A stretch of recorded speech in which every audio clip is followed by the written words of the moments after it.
And let me open this up to the rest of the panel.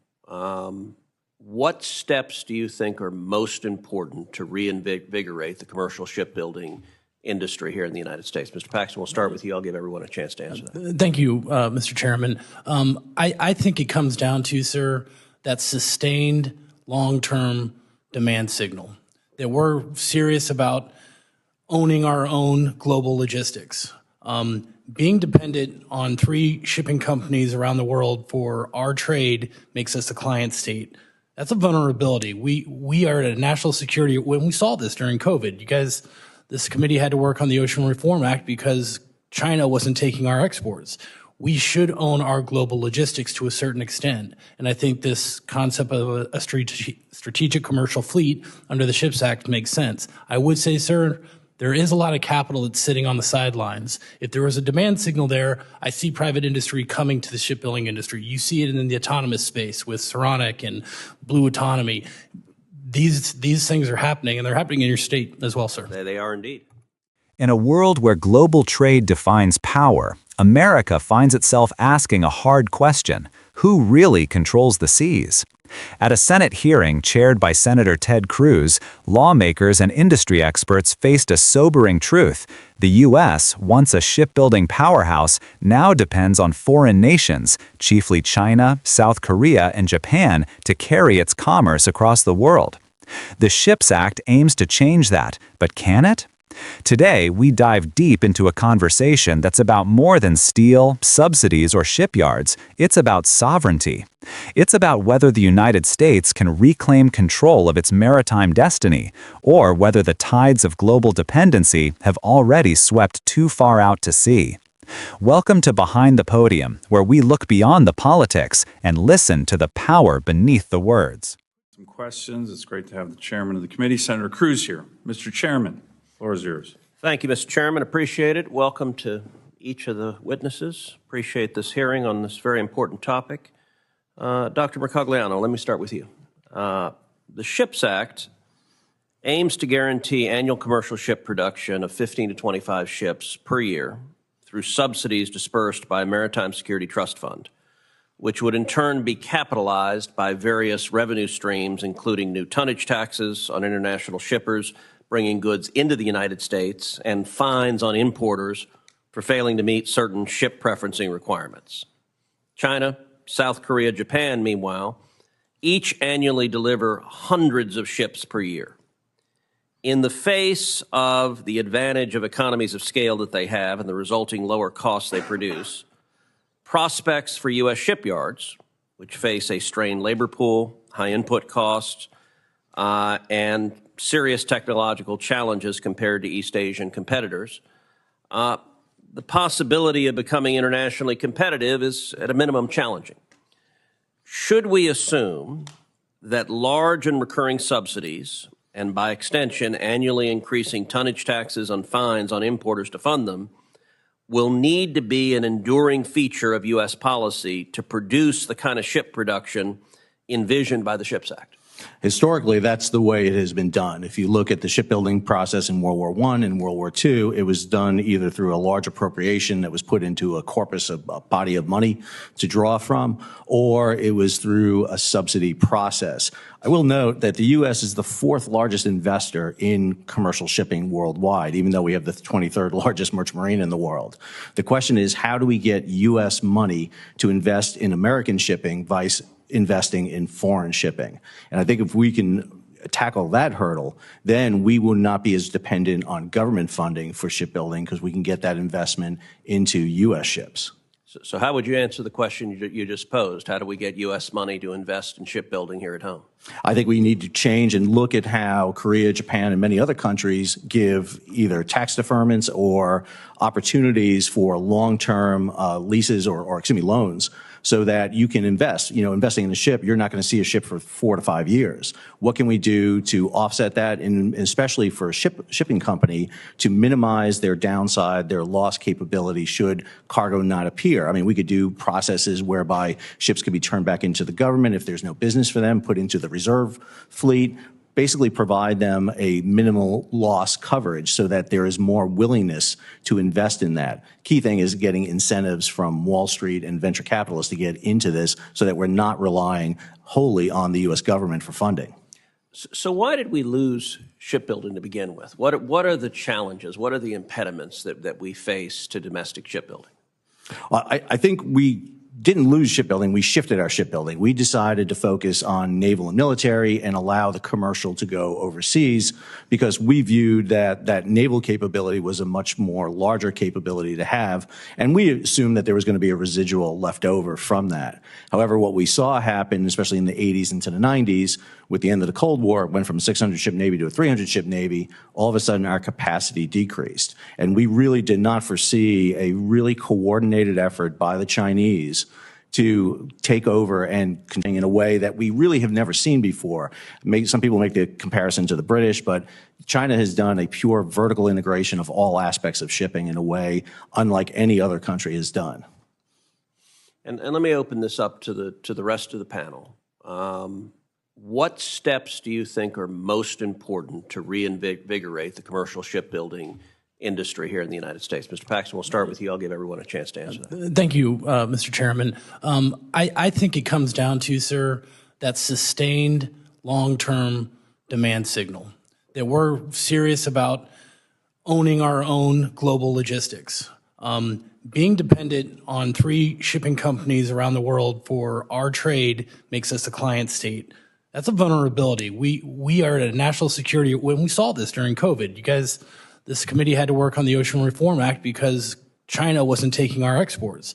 We should own our global logistics to a certain extent. And I think this concept of a strategic commercial fleet under the Ships Act makes sense. I would say, sir, there is a lot of capital that's sitting on the sidelines. If there was a demand signal there, I see private industry coming to the shipbuilding industry. You see it in the autonomous space with Saronic and Blue Autonomy. These things are happening, and they're happening in your state as well, sir. They are indeed. Mr. Vogel? Mr. Chairman, I would absolutely say creating that demand signal for private investment, removing the regulatory constraints that we have on commercial shipyards can work together to rebalance the international shipbuilding market. When you say regulatory constraints, what in particular are impediments that, if removed, would unleash shipbuilding? Mr. Chairman, I think there are twofold. As Dr. Mercogliano said, we moved into government shipbuilding, but there are a huge number of government ships that can be built on a commercial model basis using things like Vessel Construction Manager, getting us out of the legacy shipbuilding, using all the constraints of federal acquisition, instead relying on commercial practices and commercial suppliers in order to build up our capacity. And we need to focus on the full supply chain. We need to focus on engine manufacturers that we have, including in your state, support them so that they can reduce their costs and ultimately reduce the cost of ships. Companies like Tote and our parent company Sawchuck are ready to put private capital to use as well. There are platforms out there like the roll-on, roll-off vessels that need to be recapitalized in our ready reserve force, like the cable lay ships that we need for the Navy that could be paid for with private capital if we had the right charter agreements in place and that right assurance of that long-term investment from the government to operate those vessels. Ms. Snow, briefly. Allocations of funds to small shipyard grants and to training programs and apprenticeship programs across the U.S. Thank you. Thank you, Mr. Chairman. Senator Cantwell. The hearing began with a question that has haunted America's industrial soul for decades. How did the United States, a nation that once built the ships that won world wars, become dependent on foreign nations for its own trade? Senator Ted Cruz, chairing the session, wasted no time cutting to the core. The Ships Act, he noted, seeks to guarantee annual production of 15 to 25 U.S.-made commercial ships. But the road to that vision is steep. China, South Korea, and Japan are already producing hundreds of vessels every year.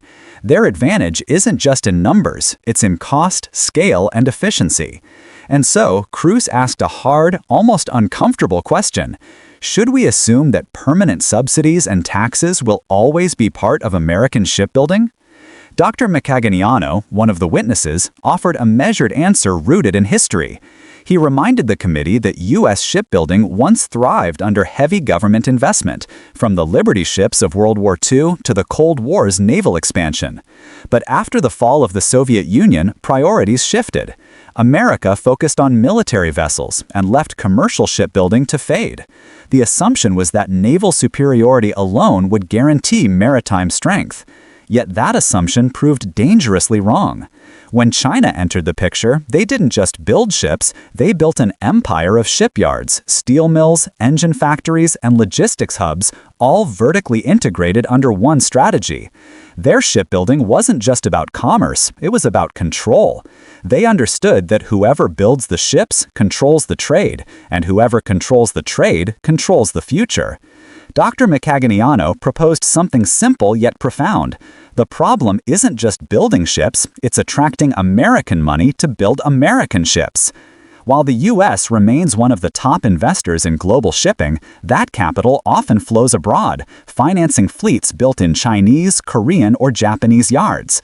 To reverse that, he suggested looking at the incentives used by those very countries: tax deferments, long-term financing, or safety nets that minimize investors' risks. The logic is clear. Building a ship takes years, and investors don't like uncertainty. If America can guarantee stability through government-backed leases or partial guarantees, private money will follow. But without those incentives, shipbuilding will remain the domain of foreign state-backed giants. Then came the pivotal question from Cruz: why did we lose shipbuilding in the first place? Macaganiano didn't flinch. We didn't lose it, he said, we shifted it. America consciously turned its attention toward naval dominance, assuming the commercial market would take care of itself. It didn't. The Cold War ended, the Navy shrank, and the massive industrial base that once fed both military and commercial shipbuilding was left without direction. Meanwhile, China moved swiftly to fill that vacuum, not only building ships, but also controlling shipping companies, ports, and logistics networks that now encircle the globe. That's where the hearing took a deeper turn, from economics to strategy. Mr. Paxton, another witness, drew a chilling parallel. Depending on foreign shipping companies for global logistics makes the U.S. a client state. That phrase landed heavily in the room. It wasn't about pride, it was about vulnerability.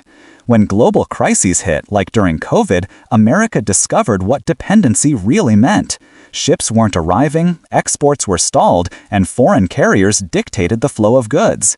It wasn't just a supply chain issue, it was a sovereignty issue. Paxton argued that the solution lies in a strategic commercial fleet, ships built in America, manned by Americans, and owned by American companies. This, he said, would send a clear demand signal to the private sector that America is serious about owning its trade routes again. He pointed out that there's plenty of private capital sitting on the sidelines, investors who would jump in if they saw a consistent national commitment. Cruz nodded, because at its heart, this isn't just about industry, it's about national will. Mr. Rogel, another expert, expanded on this by focusing on regulatory reform. In his view, America's shipbuilding system has been paralyzed by its own bureaucracy. Layers of federal acquisition rules and outdated processes make building a commercial ship under government contract painfully slow and expensive. He suggested adopting commercial model practices, the kind used by successful private shipyards to rebuild capacity efficiently. His proposal was bold but practical. Support the entire supply chain, from engine manufacturers to small shipyards, with consistent funding and modernization incentives. Because you can't rebuild a shipbuilding nation without rebuilding the ecosystem that supports it. He highlighted examples: companies ready to invest in roll-on, roll-off vessels, cable-laying ships, and ready reserve fleets, all waiting for stable government charter agreements that make private financing viable. And then came perhaps the simplest yet most overlooked point from Ms. Snow. She reminded the committee that money alone won't build ships, people will. The U.S. shipbuilding workforce has thinned dramatically, and the skilled trades that once thrived in coastal shipyards are fading. She called for dedicated investment in small shipyard grants, training programs, and apprenticeships to rebuild the human infrastructure of shipbuilding. Because no matter how advanced the technology, you can't automate craftsmanship. As the discussion unfolded, the broader message became unmistakable. America's dependence on foreign-built ships isn't just a commercial weakness, it's a strategic liability. If conflict or crisis ever cuts off access to those vessels, the United States could find itself stranded in its own waters, unable to move goods, troops, or supplies without foreign permission. Senator Cruz's line of questioning captured the urgency behind this. Can we afford to keep outsourcing our maritime backbone to our competitors? Every witness seemed to agree, no. But the how remains the challenge. It's not just about passing a bill, it's about reversing decades of industrial neglect. It requires more than subsidies, it demands a cultural shift, where Americans once again see shipbuilding not as an outdated craft, but as a matter of national pride and security. The SHIPS Act, as debated, could be the start of that revival. It could create the financial framework, the demand signal, and the industrial confidence needed to reawaken the dormant spirit of American shipbuilding. But even its strongest supporters acknowledge that it won't happen overnight. In essence, this hearing wasn't merely about economics. It was a mirror reflecting America's struggle with globalization. It was about how a nation that once led the seas found itself adrift, and whether it still has the courage to reclaim its course. Because at the heart of every great nation is the ability to build, to create, not just consume. Shipbuilding, in that sense, isn't just about ships, it's about sovereignty. And as the gavel struck to close the hearing, one thing was clear. This was more than a policy debate. It was a call to industry, to investors, to workers, and to leaders to decide whether the United States will continue to rent its maritime power from abroad or rebuild it at home, one ship at a time.